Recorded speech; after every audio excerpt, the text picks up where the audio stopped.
8장 1절에서 8절까지 구약성경 244페이지입니다.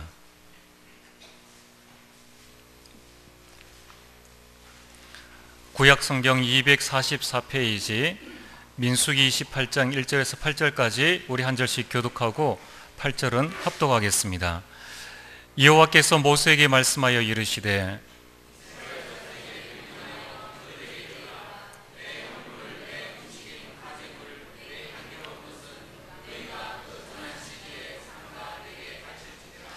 또 그들에게 이르라. 너희가 여호와께 드릴 화제는 이러하니 1년 되고 흠없는 순양을 매일 2마리씩 상번제로 드리되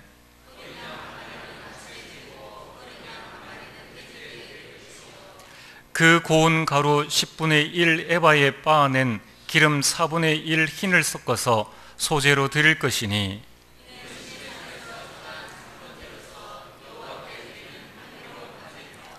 또 그 전제는 어린 양 한 마리에 4분의 1 흰을 드리되 거룩한 곳에서 여호와께 독주의 전제를 부어 드릴 것이며 해질 때에는 두 번째 어린 양을 드리되 아침에 드린 소제와 전제와 같이 여호와께 향기로운 화제로 드릴 것이니라.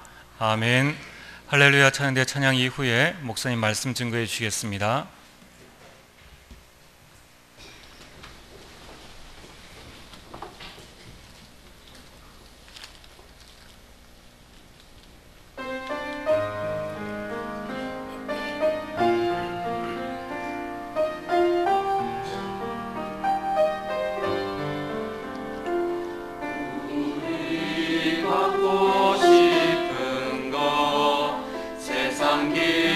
기쁨과 축복과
대단히 감사합니다.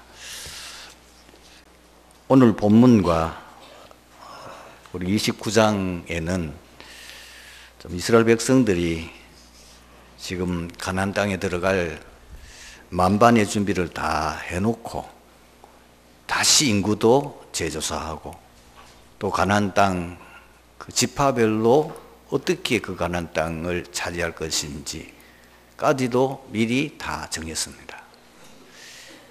그리고 난 이후에 하나님이 다시 한번 말씀한 내용이 앞으로 가나안 땅에 들어가서 이스라엘 백성들이 하나님 앞에 드릴 제사, 매일 드리는 제사, 그리고 안식일마다 드리는 제사, 또 그 외에 절기에 따라서 드리는 제사에 대해서 쭉 정리해 놓으셨습니다. 제가 이 본문 내용은 사실 목요일 날 다 정리를 해놨습니다.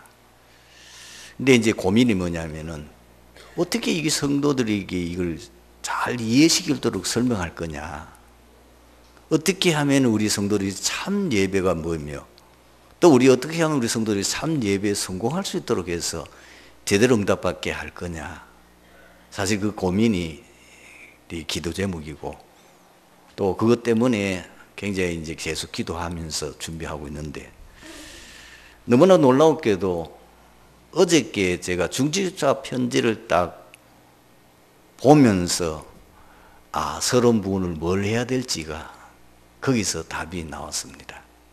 이미 여러 번 들었습니다만은 이 록펠러가 어떻게 그가 미국에서 채워가는 부자, 석유광, 그리고 장수였어요. 이분은 98세까지 살았거든요.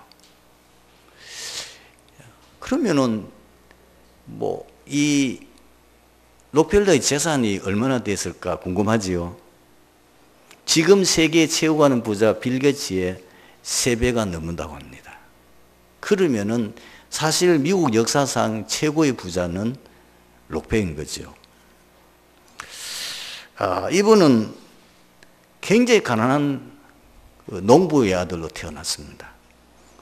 고등학교를 졸업하고 조그마한 이 회사에 취직을 해서 사무원으로 근무하는 그가 33세에 백만장자, 그리고 53세에는 억만장자가 됐습니다. 어떻게 그렇게 될 수 있었냐는 거죠. 도대체 그 비밀이 뭐냐는 거예요. 거기에는 어릴 때 어머니가 그에게 가르친 신앙 유산이 있어요. 그걸 딱 한마디로 말하면 어릴 때에 어머니가 록펠러에게 예배 성공하도록 한 겁니다. 어머니가 어떻게 이 아이를 어릴 때부터 신앙 훈련했냐면은 6살이 되니까 어머니가 아들을 불렀어요. 오늘부터 너는 이제 혼자서 예배당에 가서 예배 드려야 된다. 그러면서 오늘부터 내가 너에게 용돈을 주겠다 하면서 용돈을 20센트를 줬어요. 그러니까 이 아이가 좋다고 이제 그 20센트를 받아가지고 주머니에 넣으니까 어머니가 말하면 존, 내가 너에게 용돈을 준 거 다시 꺼내봐. 꺼내니까 그 중에서 2센트를 딱 끄집어내가지고 요거는 11조야. 그러면서 11조 봉투에다가 2센트를 넣고 오늘 네가 혼자서 예배 드리러 가거든. 반드시 요 11조 봉투에 넣은 요거는 하나님 앞에 11조 드리는 거야. 그러면서 뭐라 하냐면은 너는 앞으로 평생에 돈을 벌거든. 반드시 제일 먼저 11조를 따로 떼서 그것은 반드시 하나님 앞에 드리도록 해라. 요거를 이 록펠러가 평생을 시켰다는 거예요.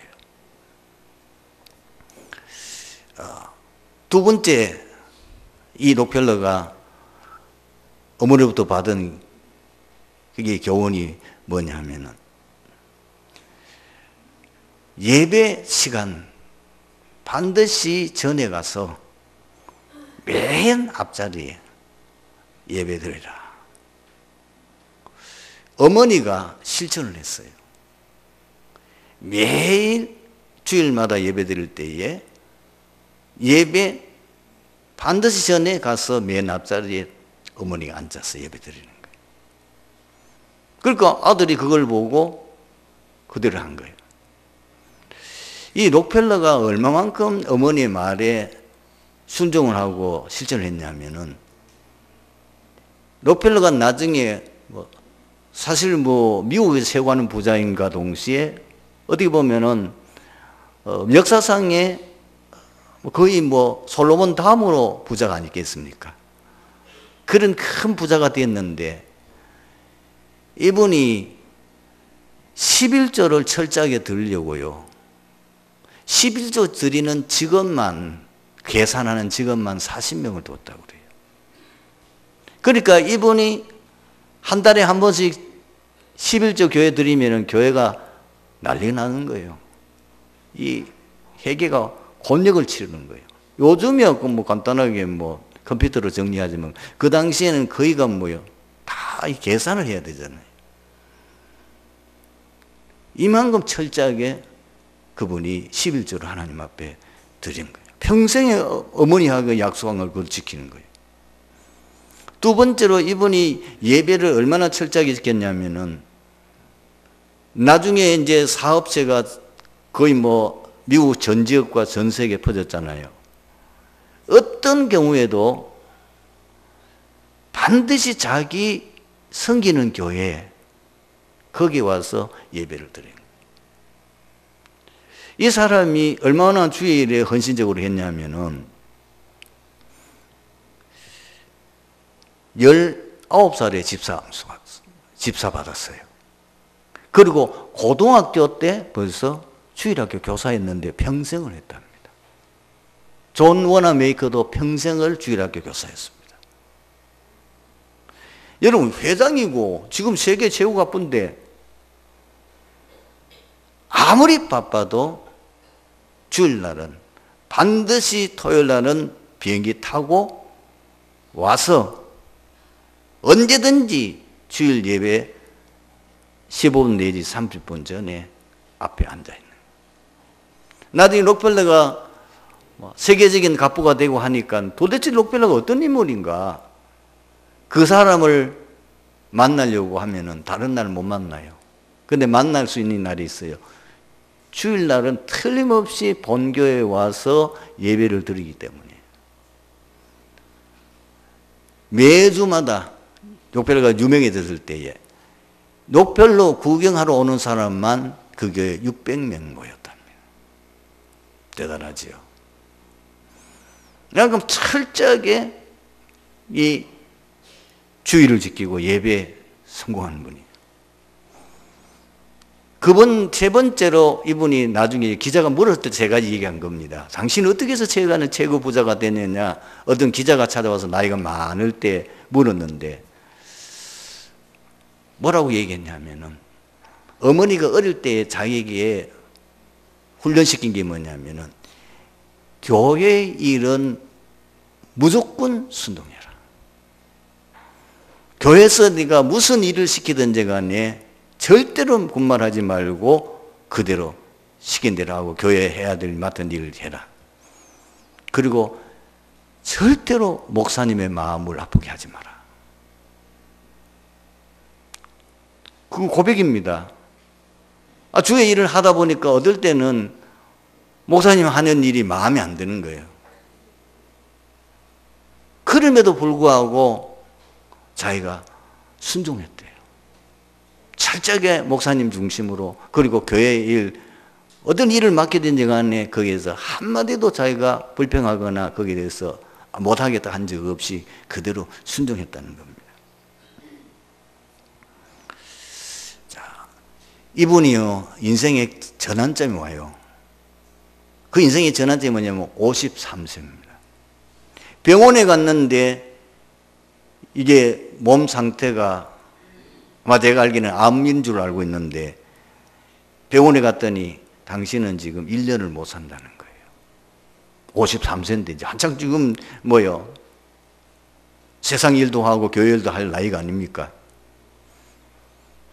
그 청천벽력 같은 지금 소식이 들리는데 이분이 하나님 앞에 기도하다가 결론을 내렸어요. 돈은 아무것도 아니구나. 하나님이 전부구나. 이래서 이분이 얼마만큼 진짜 중요한 일에, 하나님 기뻐하는 일에 헌신하게 됐냐면은 자기가 섬기는 그 교회, 뉴욕의 리버사이드라고 하는 교회인데 바티칸, 지금 말하면 여러분 아시죠? 이 천주교의 본산인 그 교회 외에는 제일 큰 교회예요. 그리고 세상에서 사실 뭐요? 개신교에서는 제일 큰 교회. 그걸 자기가 지어서 봉헌했어요. 그리고 이 미국 전 지역에다가 4,928개 교회를 세웠어요. 그리고 이분이 어느 정도 부자냐, 어느 정도로 부자를 헌신했냐면은 24, 시카고 대학을 비롯해서 24개 대학을 세운 거예요. 53살에 자기가 기도하는 가운데 결론이 뭐라고요? 돈은 아무것도 아니구나. 죽음이 앞에 서니까 돈이 아무 필요가 없는 거예요. 하나님이 전부구나. 하나님이 모든 것이구나. 결론 났다니까요. 이래가지고는 이분이 죽을 때는 어떻게 했냐? 자기 전 재산을 자선 단체를 만들었어요. 록펠러 재단을 만들어가지고 거기다가 다 넣었어요. 그래서 이 록펠러 재단 후원을 받고 노벨상 받은 사람이 170명. 그분이 마지막 죽음 앞에서 이런 고백을 했다고 그래요. 나는 돈 관리하는 정직이다. 따라서 나는 하나님의 뜻대로 이 돈을 사용할 수 있도록 관리하는 것만 내가 할 일이다. 참 대단한 분이에요. 하나님이 최고 부자 되게 할 수밖에 없어요. 근데 이게 어디서 나왔습니까? 예배 성공입니다. 그 놀라운 비밀과 은혜들을 어디서? 주일날 맨 앞자리에 앉아가지고 강단을 통해서 주어지는 하나님의 말씀을 자세히 듣고 그 말씀을 실천하고 그 말씀을 마음에 담아두었더니 그런 결과가 온 거예요. 여러분, 인생 성공은 예배 성공이 인생 성공입니다. 그런데 어떻게 하면 우리가 예배 성공할 수 있겠냐는 거예요. 그 첫 번째가 하나님과의 만남의 체험이 있어야 됩니다. 이게 무슨 신비한 체험을 하라는 말은 아니에요. 무슨 신비주의적인 체험을 하라는 말이 아니고 분명한 거는 신구약 성경에 나타난 중요한 신앙의 인물들은요 반드시 하나님을 만난 체험이 있었잖아요. 갈대아 우르에 있는데 하나님이 어느 날 아브라함을 찾아와서 말씀하잖아요. 네 본토 친척 아비 집을 떠나 내가 내게 지시한 땅으로 가라.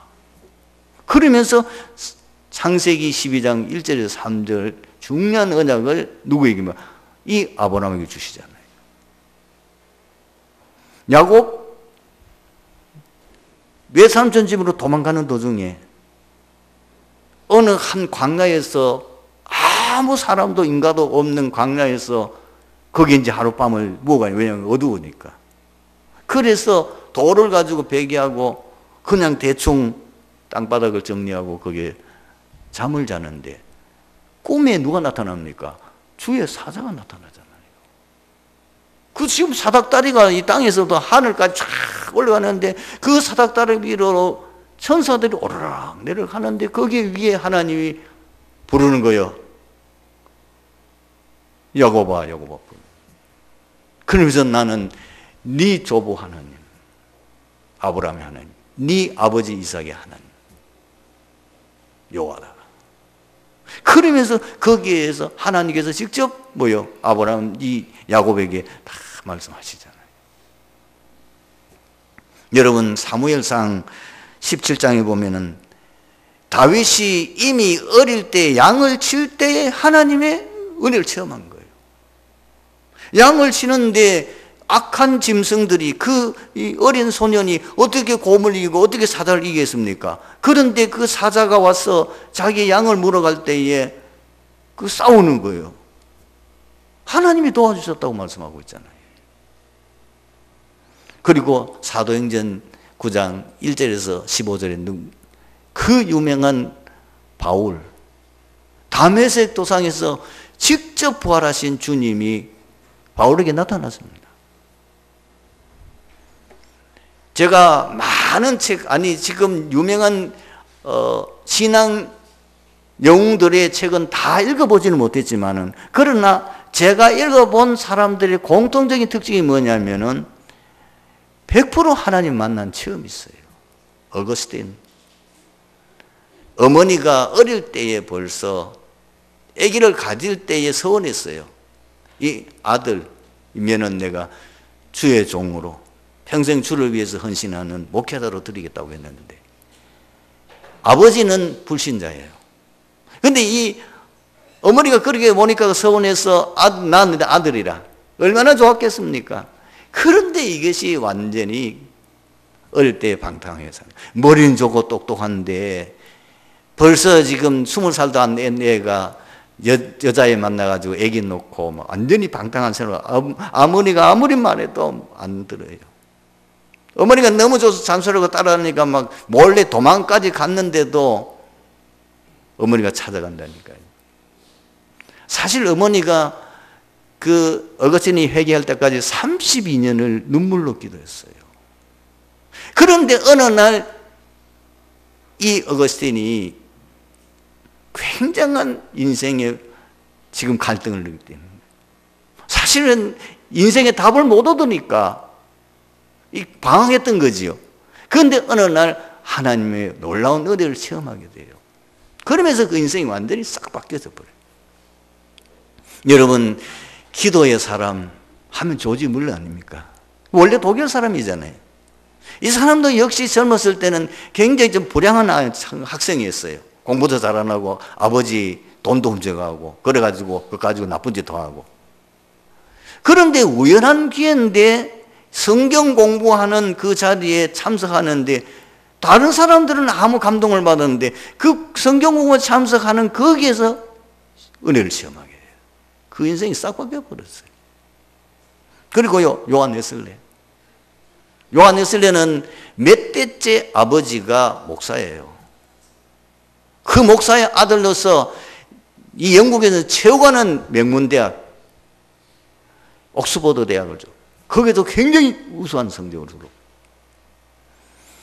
그리고 벌써 대학 다닐 때부터 굉장한 선교운동과 전도운동하고 그 다음에 보호운동 했던 사람인데, 미국 선교사로 그 당시에는 미국이 이제 개발되기 얼마 안 된 지역이니까 거기 가서 선교사로 갔는데, 가면 역사 일어날 줄 알았는데 아무 역사 안 일어나요. 이래가지고 막 거의 실패하다시피 다시 영국으로 돌아오다가 그 배에서 누굴 만나면 모라비안 교도를 만나게 됩니다. 죽음의 위기 앞에서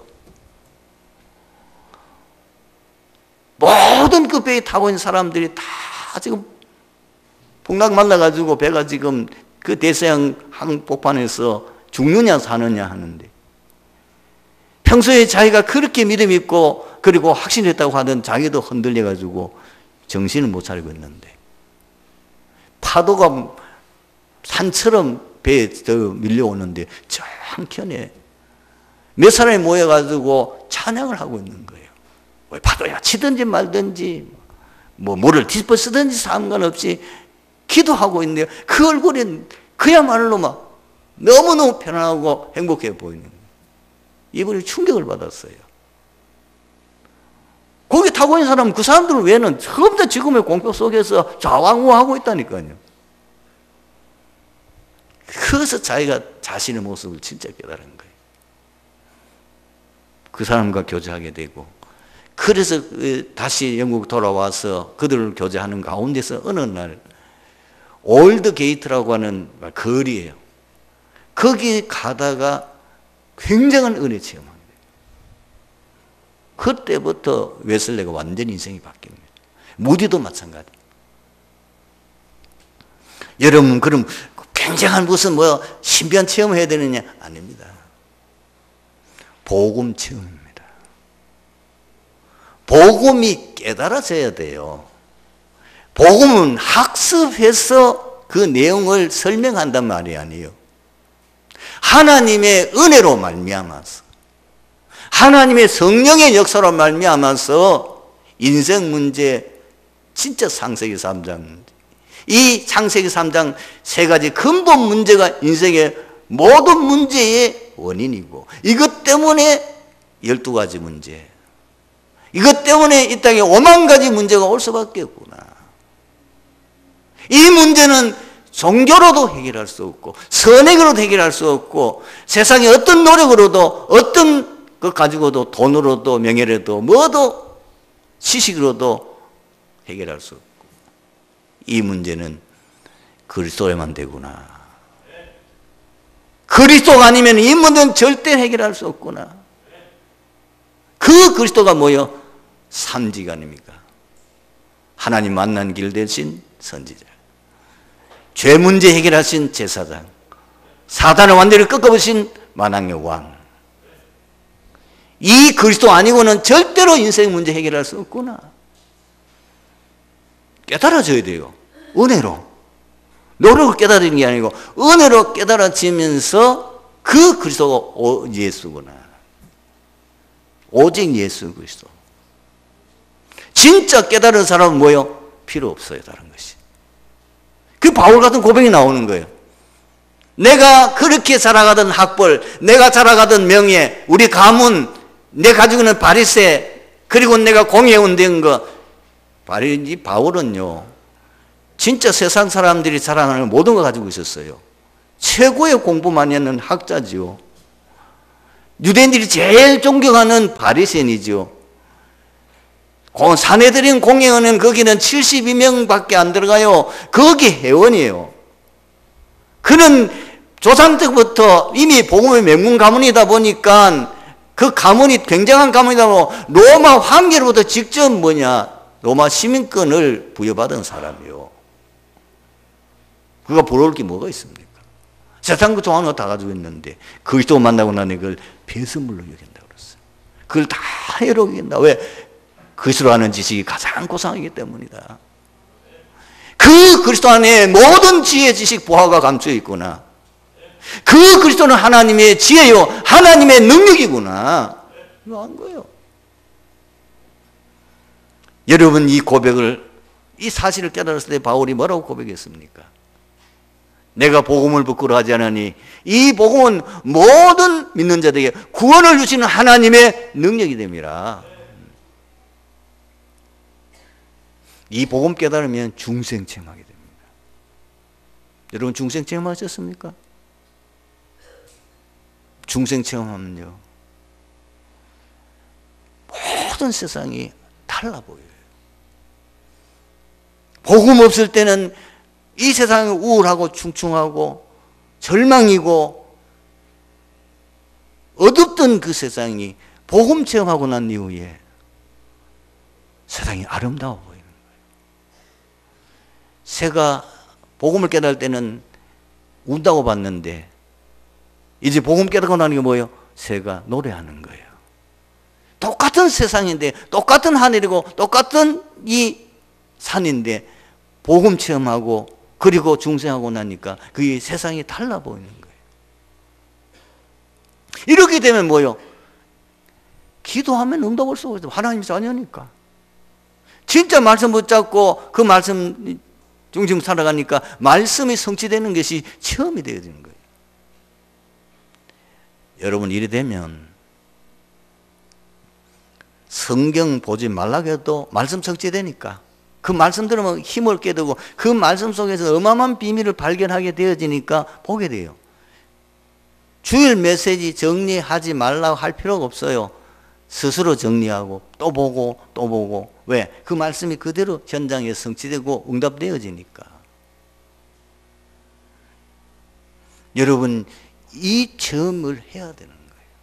그래야 진짜 예배 드리는 거예요. 제가 신학교로 강의를 하잖아요. 이렇게 가서 말은 하지 않고 제가 눈치를 채죠. 이 말을 딱 던지고 그리고 복음에 대한 얘기하면은 그 중에 소수는 눈이 반짝반짝해요. 근데 대부분의 사람은 동태눈이라 전혀 못 알아듣고 헤매고 있어요. 그러니까 말씀 체험, 진짜 여러분들이 하나님 만나는 이 복음 체험, 중생의 체험과 이 비밀을 체험하게 되어지면은 예배가 제일 중요할 수밖에 없어요. 그 예배를 통해서 내 모든 인생의 답이 다 나오게 되는 거예요. 두 번째로 참된 예배에 성공하기 위해서는 각인 뿌리 체질이 바뀌어야 돼요. 제가 체험해본 그랬을 때다. 처음 예수 진짜 보고 말고 나니까 이야, 세상이 그렇게 달라 보일 수가 없는데. 근데 이게 오래 못 가요. 왜 오래 못 가느냐? 내에 있는 각인 뿌리 체질된 것 때문에. 그래서 예배 성공이 안 되는 이유가 여러 가지가 있는 거예요. 아직까지도 내 과거 옛날 체질 남아있어요. 그러니까 이 체질 남아있으니까 어떨 때는 은혜 받았으면 좋았는데 은혜가 지속이 못 되고 어떨 때는 세상이 더 좋아 보이는 거예요. 만약 창세기 3장, 6장, 11장이 더 좋아 보이는 거예요. 근데 나는 너무 왜소해 보이는 거예요. 세상은 저렇게 좋은데 나는 너무 약해 보이고 나는 너무 작아 보이는 거예요. 왜? 구원 받았는데도. 그러니까 뭐죠? 문제 만나면 흔들리는 거예요. 자꾸 세상 보고 사람 보고 갈등 생기고 시험 드는 거예요. 위기 만나면은 걷잡을 수가 없는 거예요. 아무리 집중 말해도 집중될 수가 없어요. 저는 신앙생활을 일심전심 지속 못하는 거 다 알고 있어요. 말 안 할래요. 집중 안 돼요. 안 되는, 그래서 안 되는 거예요. 그럼 이걸 어떻게 하느냐? 복음으로 각인 뿌리 체질돼야 돼요. 영적 서밋에 서야 돼요. 그러면 당신이 영적인 서밋에 섰느냐 안 섰느냐 하는 것은 답이 간단해요.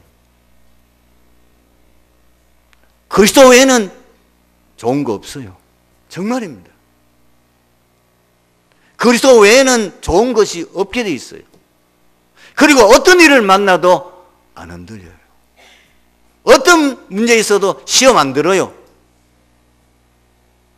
어떤 위기 와도 전혀 마음에 요동됨이 없어요. 그걸 보고 영적 서밋이라. 스데반이 돌에 맞아 죽는 그 순간에도 그 얼굴은 천사로 같아요. 여러분, 이게 아니면 하나님이 주시는 힘이 있어야 되는 거예요.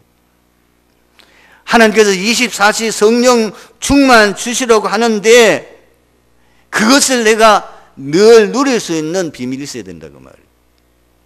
오직 성령이 너에게만 너희 권능을 받고 예루살렘과 온 유대와 사마리아와 땅까지 내 증인이 되리라 하나님 약속하셨는데 이거를 뭘요? 24시 여러분들이 깊은 기도 속에서 이 성령 충만 오력이 있어야 되는 거죠. 반드시입니다, 여러분. 이 응답, 이 체질이 각인 뿌리 체질이 바뀌어지는 집중의 시간이 있어야 됩니다. 이거는 자기 나름대로의 비밀을 가지고 있어야 돼요. 그래서 소득기도 보십시오. 예수님이 지금 승천하시기 바로 직전에 40일 동안 집중하잖아요. 하나님 나라에 대해서 얘기하고, 그리고 난 후에 모든 메시지로 마무리 짓고는 승천하니까 어디 갑니까? 그들이 열흘 동안 집중하는 시간이 있었잖아요. 그것이 사도행전 1장 14절 마가다락방에 열흘 동안 오로지 기도합니다. 그랬더니 뭐요? 2장 1절에서 47절에 그 성령 충만함이 오게 되는 거예요. 여러분, 믿음 생활하다가 제가 보니까 많은 분들이 어디서 실패하느냐 하니까 잘 나가다가 요번 고비만 딱 넘어서면은 굉장한 역사가 일어날 거라고 생각되어지는데 그 마지막 고비에 가지고 거기가 주저앉아 버려요. 여러분, 동틀 때가 제일 어둡습니다. 뭐 뭔지 아시겠습니까? 동이 딱 들려갈 때에 제일 캄캄해요. 그게 이제 마지막 고비예요. 그것만 넘어서면은 뭐죠? 이제는 완전 서밋에 서게 되는 거예요. 세 번째로, 참 예배 성공하기 위해서는 우선순위를 바꾸셔야 됩니다. 우선순위를 여러분들이 제대로 바꾸고 인도받을 수 있는 것은 제일 좋은 건 하나님 앞에 질문하는 기도하는 겁니다. 하나님, 이럴 땐 내가 어떻게 해야 되겠습니까? 질문하는 기도를 하게 되면은 하나님이 우리 마음에, 우리 양심에 세미한 음성이 들립니다. 양심이 대표요. 그래 놓고도 뭐죠? 안 하잖아요. 많은 분들이 어디 실패하냐면은 분명히 이거는 하나님 뜻이 아닌데, 왜? 기도하면 알잖아요. 아닌데 내 육신의 유익 때문에. 이게 이렇게 하면은, 우선 생각하면은 내가 많은 손해가 있을 것 같으니까 요걸 하면 될 것 같은데, 그래, 뭐, 스스로 자기에게 속는 거죠. 철저하게 여러분, 이제는 딱 하나님의 음성을 듣고 하나님 뜻이 아닐 때는 우리가 그걸 가감하게 절제할 수 있는 것이 필요합니다. 진짜 우리가 뭐예요? 성령의 인도받는.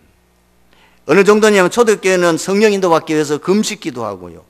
중요한 일이 있어서 지금 사도행전 16장 같은 경우에는 하나님 인도받기 위해서 모든 하는 사역을 중단하고 기도에 집중합니다. 돌아와야 내려가지고. 그랬더니 하나님이 새로운 이 마게도냐 지역으로 문을 여시잖아요. 여러분, 왜 우리가 강단을 중요하게 여기게 됩니까? 왜 지금 우리의 말씀의 흐름을 중요하게 여기게 됩니까? 그 말씀의 흐름, 강단 흐름 속에 하나님의 인도가 있기 때문에 그렇습니다. 그리고 매일매일 점검하고 또 포럼하는 겁니다. 그리고 내 스케줄도 정말 하나님이 가장 기뻐하는 일, 오늘 내가 이 시간에 하나님 가장 기뻐하는 일이 뭐냐, 그걸 스케줄 놓고 여러분 조금만 기도하며 생각하면 금방 답 나와요. 여러분, 전번에 내가 한번 얘기했습니다마는 예수 잘 믿는 장로님이, 본사는 미국에 있고 이분이 지사장이에요. 이 지사장인데 이분이 일을 너무너무 잘해요. 그리고 그래서 인정을 받고, 근데 어느 날 본사에 있는 회장님이 한국을 방문하게 되는데, 한국 도착하는 시간은 하필이면 주일날이라. 자, 장로가 되니까 사업 때문에 내가 회장 마중을 나가야 되느냐, 그렇지 않으면 내가 장로니까 하나님 앞에 예배 드려야 되느냐, 이 두 가지 중에 갈등이 생기잖아요. 이분을 결단했어요.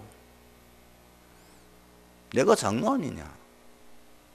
그리고 단순한 장로가 내가 진짜 하나님처럼 믿으려고 하는 사람 아니냐.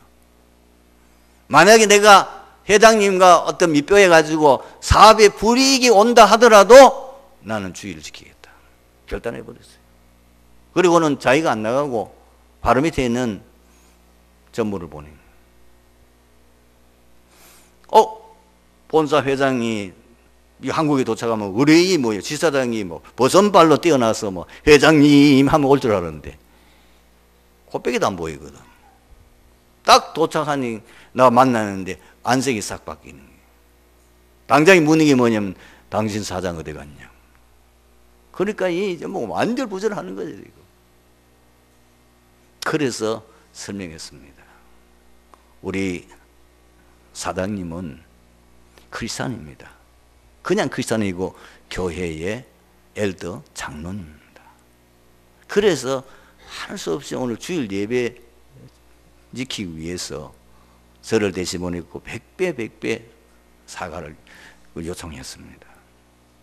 그 말을 듣는 순간에 이 회장이 얼굴이 싹 바뀐 거예요. 몰랐는 거예요. 당신 사장이 장로예요? 크리스찬이에요? 예, 그렇습니다. 아주 믿음 좋습니다. 막 설명을 하는 거예요. 결정했어요. 왜? 지금 중요한 어떤 새로운 아이템을 가지고 오는데 이 사람이 과연 내가 믿을 만한 거에서 이것을 맡길 수 있느냐. 지금 하는 일 말할 것도 없고 그 일을 더 맡길 수 있는 사람인지 아닌지를 한번 이제 테스트하려고 온 거예요. 그 자리에서 결정했어요. 그 정도면 됐다. 여러분, 예배 성공은 바로 인생 성공입니다. 항상 세 가지를. 예배 성공의 가장 비밀이 뭐냐? 세 가지예요. 오직 그리스도, 오직 하나님 나라, 오직 성령 충만입니다. 승리하게 되길 주님으로 축원합니다. 기도하겠습니다. 하나님 감사합니다.